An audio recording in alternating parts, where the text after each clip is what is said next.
Good morning students. Class 11 Hindi medium, subject chemistry और topic हमारा aromatic hydrocarbon चल रहा है। तो एरोमेटिक हाइड्रोकार्बन्स में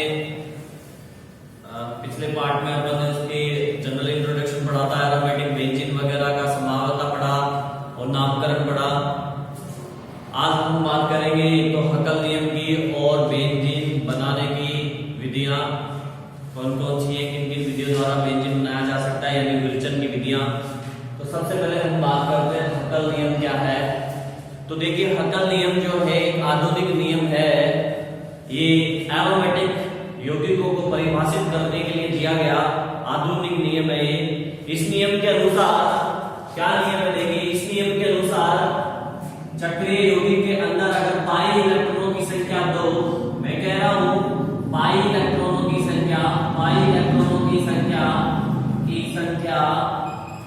ध्यान देना, हक्कल नियम के अनुसार पाई इलेक्ट्रॉनों की संख्या, पाई इलेक्ट्रॉन आप समझिए जो पाई बॉन्ड बनाते हैं, सिग्मा बॉन्ड बनता है, पाई बॉन्ड बनता है। तो पाई बॉन्ड की बात कर रहा हूं मैं, एक बॉन्ड के अंदर 2 इलेक्ट्रॉन होते हैं। तो ये कह रहा है हक्कल नियम कि पाई इलेक्ट्रॉनों की संख्या अगर चक्रीय यौगिक के अंदर पाई इलेक्ट्रॉनों की संख्या 2, 6, 10, 14 है तो वे एरोमेटिक यौगिक होते हैं।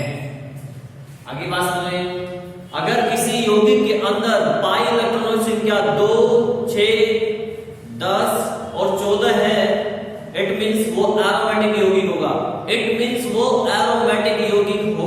एग्जांपल देखें आप, जिसे मैं बात करूं सबसे पहले एक सिंपल सा एग्जांपल है।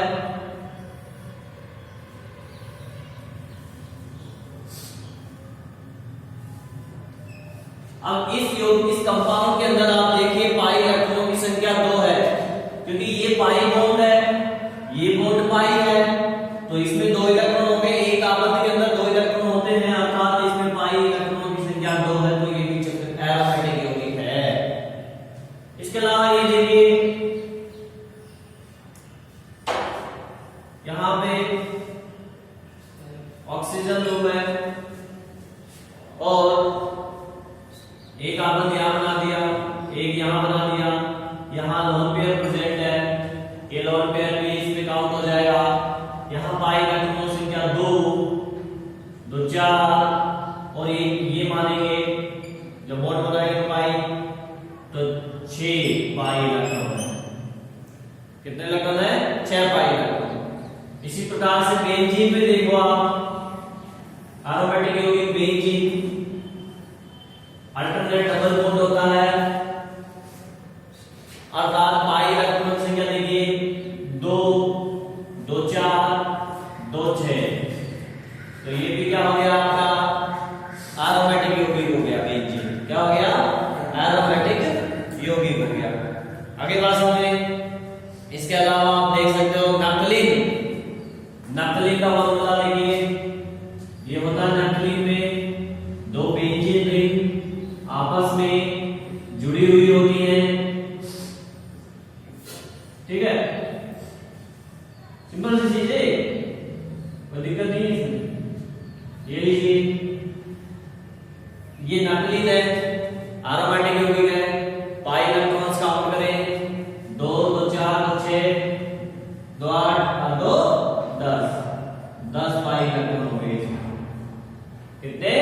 10 पाई इलेक्ट्रॉन हो गए, तो ये भी एरोमेटिक हो गया। इसके अलावा एंथ्रासीन क्या होता है? एंथ्रासीन के अंदर 3 बेंजीन रिंग आपस में जुड़ी हुई रहती है। ऐसे बना लो आप, 3 बेंजीन रिंग आपस में जुड़ी हुई रहती है। तो ये 3 बेंजीन रिंग को हमने आपस में जोड़ दिया, इसका नाम एंथ्रासीन है, एंथ्रासीन इसका नाम है। तो यहां पे अल्टरनेट डबल बॉन्ड लगा हुआ, ये लीजिए और ये लीजिए। आप सोच रहे होंगे कि सर आपने इसमें तो 3 बॉन्ड बना दिए, इनमें क्यों नहीं बनाया 3? कौन कौन सोच रहा है? हाथ खड़ा करें। कोई नहीं सोच रहा? आप सोच रहे हो, ठीक है। तो देखो भैया, यहाँ इसलिए नहीं बनाया मैंने। अब ये जो कार्बन है इसकी संरचना कंप्लीट हो गई, 1 2 3 4। तो अब यहाँ पे बंद नहीं आएगा ना, यहाँ पे देखिए 1 2 3 4, तो यहाँ पे बंद नहीं आएगा, इसलिए इधर ही आएगा। फिर सेम यहाँ पे भी ऐसे हुआ है, 1 2 3 4 1 2 3 4, इसलिए इनमें 2 2 ही आएगा। सेम इसमें भी ऐसा ही, यहाँ मैंने 2 ही लगाया, ठीक है। तो यहाँ पे पाई इलेक्ट्रॉन काउंट करो, देखो 1 2 2 4 2 6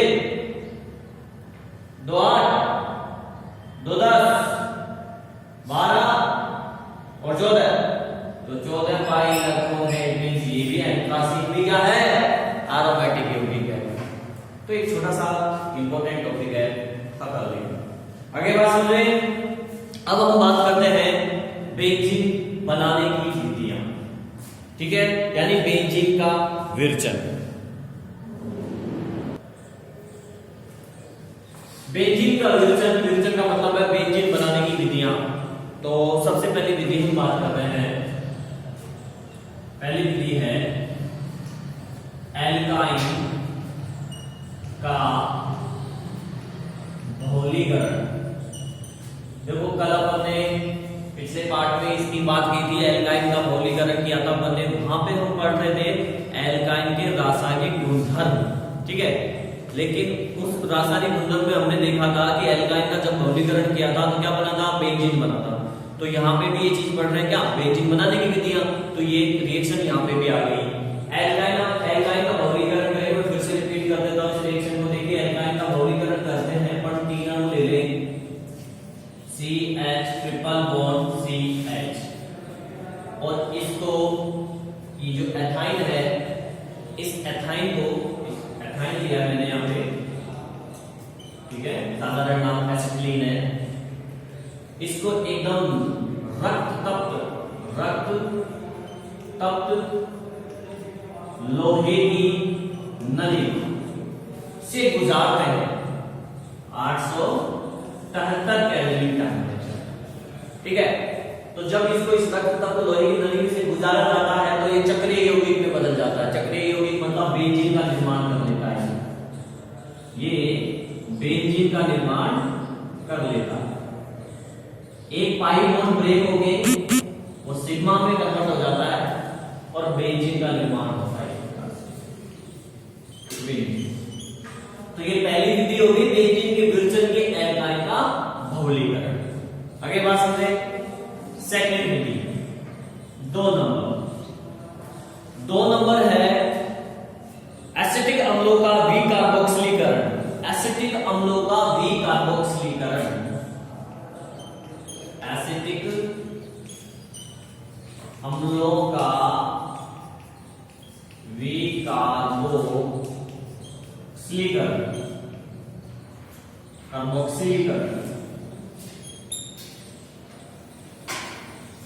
देखिए हो सकता है मैं एक चीज आपको क्लियर कर दूं कि नोट्स में और इसमें सीक्वेंस ना मिले। हो सकता है 2 नंबर में नोट्स में कोई दूसरी रिएक्शन हो, 2 नंबर वाली रिएक्शन अभी मैं जो समझा रहा हूं उसमें किसी और नंबर पे हो। कंफ्यूजन नहीं होना है, बिकॉज नोट्स में जो है वो हमारे लास्ट ईयर के हैं और अभी एनसीईआरटी सिलेबस ऐड हुआ है। तो एनसीईआरटी सिलेबस और आरबीएस सिलेबस दोनों है तो सेम ही, थोड़ा 19-20 का फर्क है, बल्कि आपको नोट्स में कुछ एक्स्ट्रा चीजें ही मिलेंगी, ठीक है। तो आपको कोई कंफ्यूजन नहीं होना चाहिए। आई बात समझ में। तो यहाँ पे हम बात कर रहे हैं एसिटिक अम्लों का विकार्बोक्सिलीकरण, एसिटिक अम्लों का विकार्बोक्सिलीकरण। इसके अंदर हम क्या करते हैं, यहाँ पे हम लेते हैं एरोमेटिक कार्बोक्सिलिक एसिड का सोडियम लवण, एरोमेटिक कार्बोक्सिलिक अम्ल का सोडियम लवण लेते हैं। तो ये एरोमेटिक का मतलब हो गया बेंजीन रिंग लगा दो, समझ रहे हो। ये लीजिए कार्बोक्सिलिक अम्ल है, COOH ग्रुप आएगा, COOH होता है वैसे तो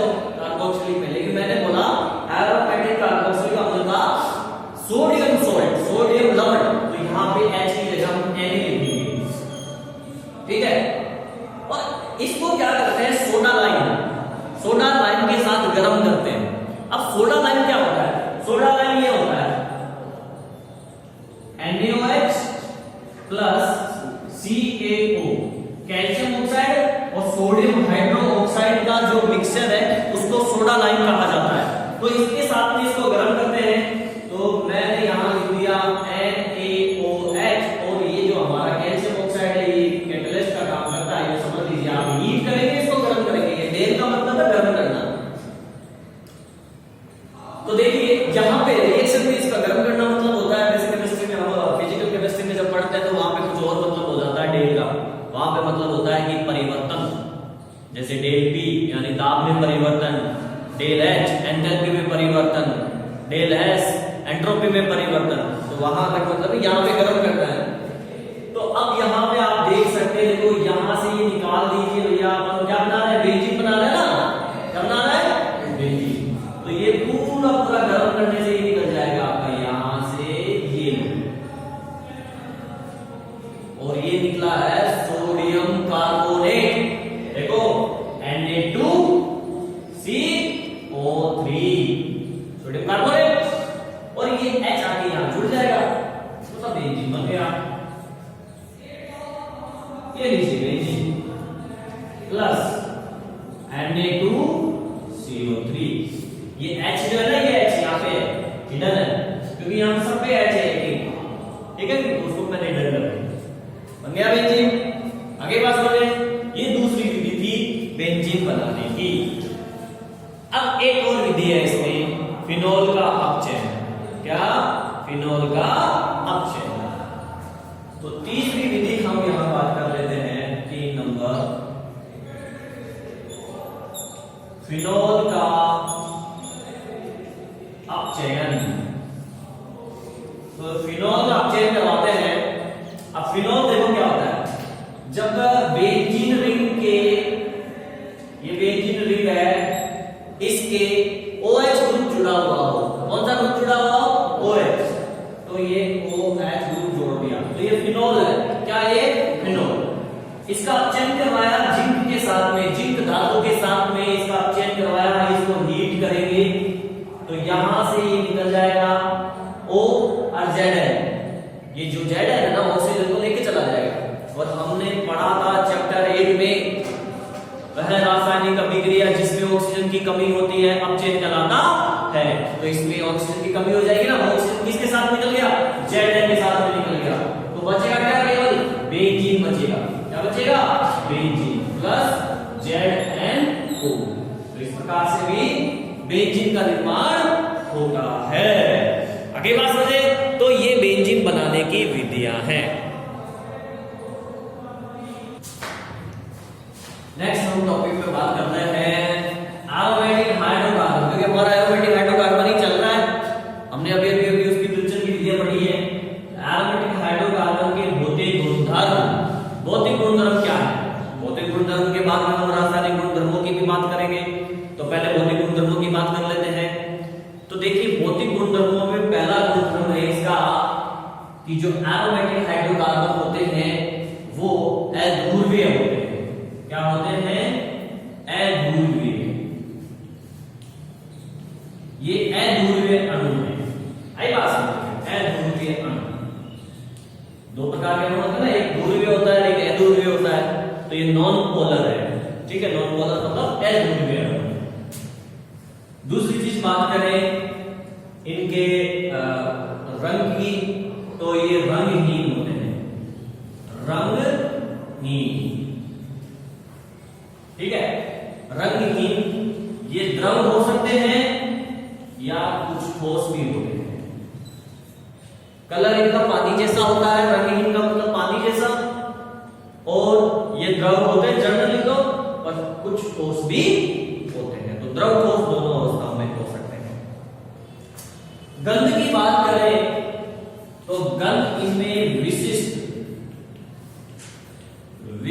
गंध आती है। विशिष्ट गंध का मतलब है कि उस गंध को सूंघ कर हम ये बता सकते हैं कि ये एरोमेटिक यौगिक है। विशिष्ट का मतलब उसकी पहचान देता हो, ठीक है, तो वो विशिष्ट कहलाता है। तो विशिष्ट गंध आती है। ये गंध कैसी होती है? ये वैसी होती है जैसी आपने नैप्थलीन की गोली देखी होगी। अब नैप्थलीन की गोली का मतलब है कि जो गोलियां टॉयलेट में यूज की जाती हैं, टॉयलेट के अंदर जो है सफेद सी गोली पटकते हैं जिससे उसमें बाथरूम की बदबू ना आए और उस गोली की स्मेल आती है वैसी स्मेल।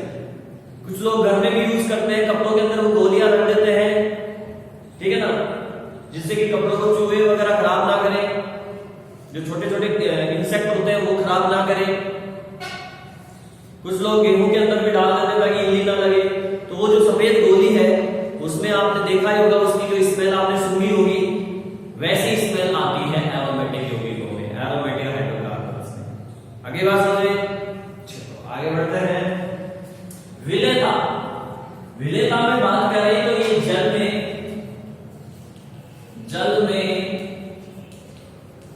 अविलेय होते हैं। क्यों होते हैं? क्योंकि ये अध्रुवीय है। क्या है ये? अध्रुवीय, ठीक है ना। और जल क्या होता है? ध्रुवीय। और मैंने आपको कई बार बताया है, फिर से आप गांठ बांध लें, ध्रुवीय विलायक के अंदर ध्रुवीय अणु घुल जाएगा, अध्रुवीय में अध्रुवीय घुल जाएगा, लेकिन अध्रुवीय ध्रुवीय में नहीं घुलेगा। या यूं कह दीजिए कि ध्रुवीय अध्रुवीय में नहीं घुलेगा। आगे बात समझिए, कुछ जगह अपवाद हो सकता है, क्योंकि केमिस्ट्री एक ऐसा सब्जेक्ट है, यहां पे अगर कोई चीज लिखी हुई मिल गई तो इसका मतलब ये नहीं है कि वो पत्थर की लकीर है, ठीक है कि नहीं। कुछ जगह अपवाद मिल सकता है आपको, पर फिर भी आप ज्यादातर जगह ये ध्यान रखना कि ध्रुवीय विलायक के अंदर घुल जाता है, अध्रुवीय में घुलेगा, लेकिन अध्रुवीय ध्रुवीय में नहीं घुलेगा। तो जो जिसको पसंद करता है वो उसमें घुल जाता है। तो सेम तो इसका मतलब जल तो ध्रुवीय है, जबकि ये क्या है? अध्रुवीय, इसलिए जल में अविलेय होते हैं। तो जो जल में अविलेय है, इसका मतलब वो अध्रुवीय विलायक में क्या होगा? विलय होगा। तो अध्रुवीय विलायक के अंदर अध्रुवीय विलायक जैसे ईथर, CCl4, ठीक है ना, और बेंजीन तो बेंजीन की तो बात ही कर रहे हैं, इनमें ये क्या होता है? विलय होता है, विलय होता है, क्योंकि बेंजीन तो खुद एरोमेटिक है, दूसरे एरोमेटिक यौगिक को बेंजीन में घोलोगे तो घुल जाएगा। आगे बात समझे। और एक और मैं इनका इंपॉर्टेंट कैरेक्टर बता रहा हूं, ध्यान दे आप, बहुत इंपॉर्टेंट चीज है ये। इससे आप आइडेंटिफाई कर सकते हो कि वो यौगिक जो आपको दिया गया है वो एरोमेटिक है या एलिफेटिक। प्रैक्टिकल में तो हमारे सिलेबस में भी है कि नहीं, एरोमेटिक यौगिक पता करने का ये छोटा सा एक्सपेरिमेंट है, छोटा, जिससे तुरंत पता चल जाता है कि ये यौगिक कौन सा है? एरोमेटिक। क्या है देखिए, एरोमेटिक यौगिक जो होते हैं वो कजली लो, या सिंपल सी बोल दीजिए आप काली धुआं के साथ जलते हैं। एरोमेटिक यौगिक है ना, काली धुआं के साथ जलते हैं। अब आप एक्सपेरिमेंट कैसे करोगे, कैसे पता करोगे कि ये दिया गया यौगिक एरोमेटिक है?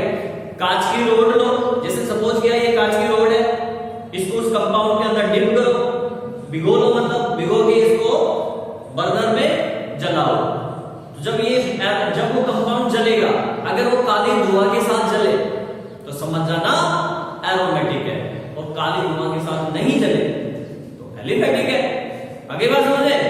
प्रैक्टिकल लैब के अंदर आपको बता दिया जाएगा, प्रैक्टिकल करके लिए दिखा दूंगा मैं आपको। तो ये इसके भौतिक गुण थे। कौन से गुण थे? भौतिक गुण। हम आगे हम बात करेंगे नेक्स्ट वीडियो के अंदर बेंजीन के या एरोमेटिक हाइड्रोकार्बन्स के या बेंजीन के रासायनिक गुणधर्म, जिसमें मैं मोस्टली हम बेंजीन को लेकर ये स्टडी कर रहे हैं, तो बेंजीन के रासायनिक गुणधर्मों की बात करेंगे। ठीक है।